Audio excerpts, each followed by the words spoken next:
प्रेम जी का एक रिएक्शन, फिर उसके बाद ओपन है डिबेट। आप काउंटर करिएगा, लेकिन एक रिएक्शन उनका भी। प्रेम जी, आप क्या देखते हैं, वाकई में आप सहमत हैं जो चंद्रमोहन जी यहाँ पर कह रहे हैं? क्योंकि देखिए, अभी हमने छत्तीसगढ़ में भी देखा था, बिरसा मुंडा की धरती पर पहुंच जाते हैं। झारखंड और छत्तीसगढ़ का किस तरह से कनेक्शन दिखाया था, क्योंकि आदिवासी वोट वहां पर साधने थे।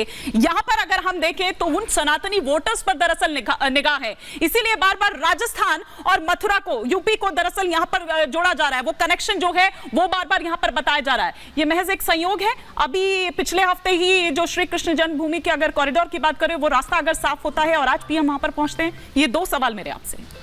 देखिए हिमानी जी, हमारे साथ दो आचार्य बैठे हैं और इन सबको प्रसन्न होना चाहिए। ये प्रसन्न भी हैं कि जब धार्मिक प्रयोजन, धार्मिक मकसद, धार्मिक अनुष्ठान हो रहे हों तो ये प्रसन्नता की बात है। लेकिन उनको चिंतित भी होना चाहिए जब इन्हीं प्रयोजनों को, इन्हीं उत्सवों को इस तरीके से बताया जाए कि इससे राजनीतिक लाभ होगा, इससे ये वोट बैंक सधेंगे, इससे वो वोट बैंक सधेंगे। तो यहाँ इनको चिंता भी करनी चाहिए और सचेत भी रहना चाहिए कि किसी भी राजनीतिक दल को धर्म का इस्तेमाल हम नहीं करने देंगे। ये प्रतिबद्धता एक मजबूती से और विद्वत्तापूर्ण तरीके से सामने आनी चाहिए। संविधान के अंदर यह लिखा है कि राष्ट्रपति या प्रधानमंत्री इस देश में किसी भी धार्मिक स्थल पर नहीं जाएंगे। क्या संविधान ने ऐसा प्रतिबंध लगाया है?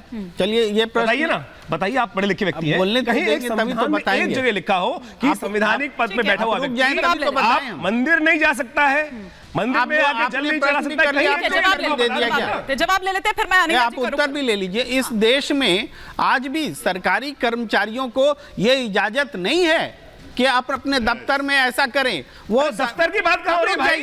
दफ्तर की बात क्या हो रही है? आने दीजिए। आप एक जगह बोलने नहीं देंगे, एक लाइन नहीं बोलने, क्या तरीका है? ठीक है, एक बार कंप्लीट होने देते हैं। एक बार बोल रहे हैं। हाँ, आप रखिएगा। दफ्तर में नमाज पढ़ते हुए देखा है लोगों को, दफ्तर में नमाज पढ़ते हुए वहां तो मना नहीं करते आप लोग। ठीक है, एक बार कंप्लीट करना। नमाज पढ़ते हुए, नमाज पढ़ने में एक बार कंप्लीट करना देखिए। जो संवैधानिक आपने बात कही है, ठीक है भाई आप बोलने नहीं देंगे तो गलत बात है ना कि बोलने नहीं देंगे ठान के आप आए।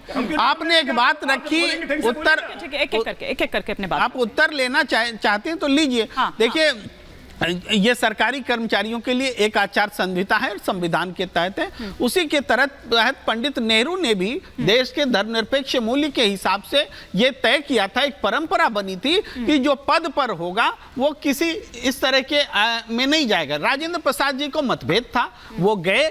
महात्मा गांधी ने कहा मंदिर बनेगा सोमनाथ में, लेकिन सरकार के पैसे से नहीं बनेगा, आम जनता के चंदे से बनेगा। ये एक बात थी कि नहीं किसी एक शांत प्लीज देश में हज हाउस सरकारी पैसे से क्यों बने? आप मुझे बताइए। इस देश में लगातार सीरीज ऑफ हज हाउस बने, ये गलत बात है। क्यों बने भाई? मानी जी रोकिए।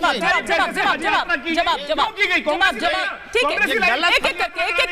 एक एक करके तमाम व्यवस्था बनाने के लिए सरकारी पैसे से खर्च किया गया। आप मुझे बताइए, आपके सवाल का जवाब ले लेती हूं। कांग्रेस ने गलत किया नहीं किया? ठीक, आप जवाब ले लेते हैं, फिर अनिला जी का रुख करूं। संवैधानिक स्थिति पर बात कर रहा हूँ, फैक्ट्स रख रहा हूँ, आप इधर उधर की बात कर रहे हैं। हम सुन रहे हैं हज हाउस में हजार अच्छा, मैं आप दोनों को बात कर रहे हैं। इस वक्त आ रही है, करोड़ रुपए खर्च कर दिए।